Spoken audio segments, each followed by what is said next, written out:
ikaw pod nga vlogger, ikaw pod nga ga video or ingon ta to mag live, usa ka mo live, make sure pod nga manawag ka sa bumbero, no? Usa ka mo live, no?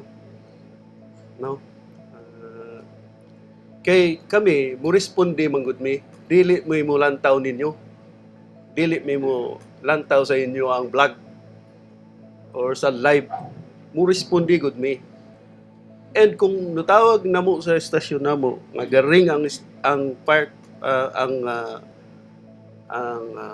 among kuan landline or among cellphone nya walay mutubag, ayaw no kapalaka, nanay ga-responde na ana, on the way na ang bombero.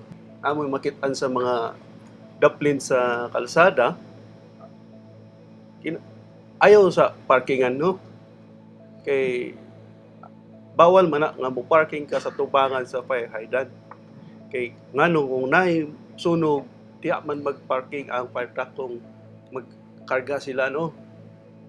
Dayon, likaya na to tong kanang mo responde na ang bombero, mudaplin good mo. Unsay buhaton nimo as a good neighbor? Evacuate? Okay, you can evacuate, no? But make sure na inyong gamit ayaw ibutang sa kalsada kay muagi biya ang bumbero. Mahamper na ang operasyon tungod kay dili na gud muagi ang makaagi ang bumbero kay naaman dito tanan inyong mga gamit. What can you do during fire incident? Kuha kag baldi sa tubig, conduct bucket relay.